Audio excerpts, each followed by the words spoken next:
Assalamualaikum warahmatullahi wabarakatuh. Saudaraku yang dirahmati Allah, mari kita merenung sejenak.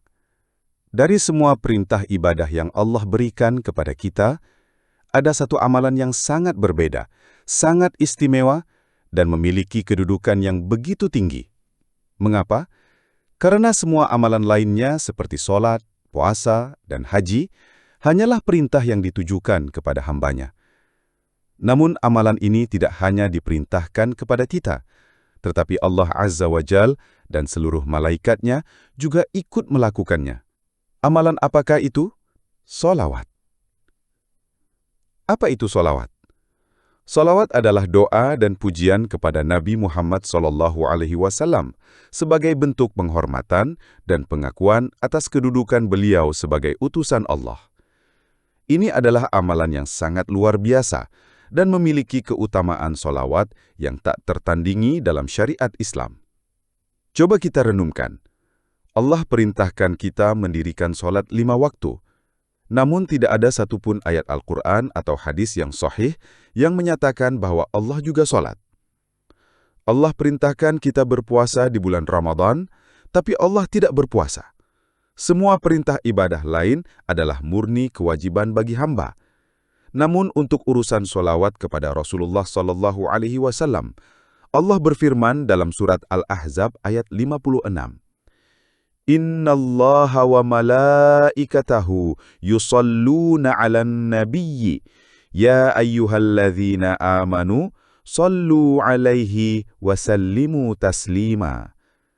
Artinya, sesungguhnya Allah dan para malaikatnya bersolawat untuk Nabi. Hai orang-orang yang beriman, bersolawatlah kamu untuk Nabi dan ucapkanlah salam penghormatan kepadanya. Ayat ini adalah bukti paling kuat atas keagungan solawat. Perintah ini berbeda karena Allah menjadikan dirinya dan para malaikatnya sebagai contoh pertama. Ini menunjukkan betapa besarnya kemuliaan Nabi Muhammad di sisi Allah. Oleh karena itu, kita pun diperintahkan untuk mengikutinya sebagai wujud ketaatan kepada Allah dan kecintaan kepada Rasul-Nya. Lantas berapa besar pahala yang kita dapatkan dari amalan yang begitu agung ini? Rasulullah SAW bersabda dalam sebuah hadis sahih, "Barang siapa yang bersolawat kepadaku 1 kali, maka Allah akan bersolawat kepadanya 10 kali." Dalam riwayat lain disebutkan, 1 kali solawat, Allah akan membalasnya dengan 10 pahala kebaikan, 10 derajat akan diangkat, dan 10 kesalahan akan dihapus. Ini adalah karunia yang sangat besar dari Allah bagi mereka yang rutin bersolawat. Selain itu, bersolawat adalah salah satu bukti nyata kecintaan kita kepada Nabi Muhammad SAW. Seorang sahabat pernah bertanya kepada beliau, "Ya Rasulullah, bagaimana kami tahu bahwa kami bersolawat dengan benar, sesuai dengan sunnahmu?" Maka Rasulullah SAW mengajarkan bacaan solawat yang paling utama, yaitu solawat Ibrahimiyah yang kita baca saat tasyahud akhir dalam solat. Ini menunjukkan bahwa cinta kepada Nabi harus diwujudkan dengan cara yang beliau ajarkan, bukan dengan amalan-amalan yang tidak ada dasarnya. Suatu hari, seorang sahabat yang bernama Ubay bin Ka'ab bertanya kepada Rasulullah SAW, "Ya Rasulullah, seberapa banyak waktu yang harus aku alokasikan untuk bersolawat kepadamu dari doaku?" Nabi menjawab, "Terserah kamu." Sahabat itu menawarkan, "1/4-nya."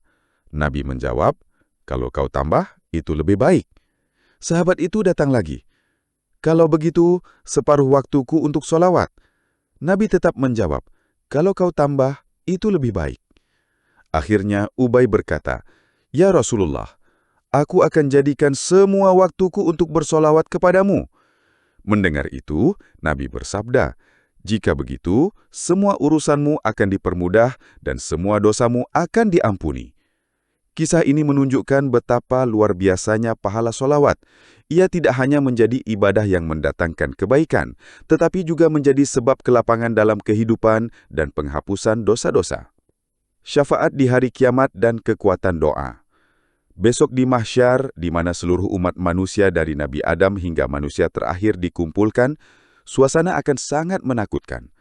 Matahari begitu dekat, manusia diliputi ketakutan dan semua pintu pertolongan tertutup.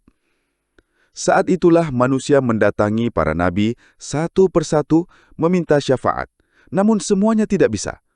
Hingga akhirnya mereka mendatangi Nabi Muhammad SAW. Pada momen genting itu, Allah akan memberikan kepada Nabi Muhammad syafaat yang agung, asy-syafa'atul kubra. Syafaat ini hanya milik beliau dan itu adalah pertolongan yang diberikan Allah kepada beliau untuk memohon kepadanya agar dimulainya hisab atau perhitungan amal bagi seluruh makhluk. Disitulah kita berharap pertolongan melalui syafaat Nabi Muhammad dengan izin Allah. Jalan untuk meraih syafaat ini, Rasulullah SAW bersabda, "Orang yang paling berhak mendapat syafaatku di hari kiamat adalah orang yang paling banyak bersolawat kepadaku." Selain itu, solawat juga memiliki kekuatan besar dalam ibadah doa. Semua amalan kita bisa diterima atau ditolak tergantung keikhlasan kita. Namun ada satu hal yang pasti, doa yang diawali dan diakhiri dengan solawat, insya Allah akan diterima.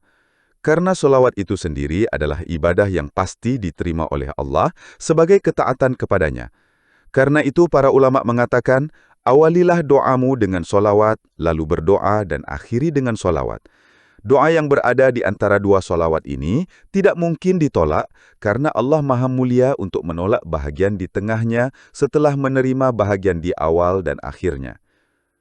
Mari kita tunjukkan cinta kita kepada Nabi Muhammad dengan cara yang paling sahih dan paling dicintai oleh Allah. Jadikan solawat sebagai amalan harian, basahi lisanmu dengannya, agar kelak di akhirat kita bisa bertemu dengan beliau dan mendapatkan syafaat yang paling kita harapkan. Jika kamu ingin mendapat syafaat Nabi Muhammad di hari kiamat, jangan pernah tinggalkan amalan ini. Mulai sekarang, basahi lisanmu dengan solawat. Bagikan video ini, agar lebih banyak lagi yang tahu pahala solawat dan keutamaan solawat yang luar biasa. Wassalamualaikum warahmatullahi wabarakatuh.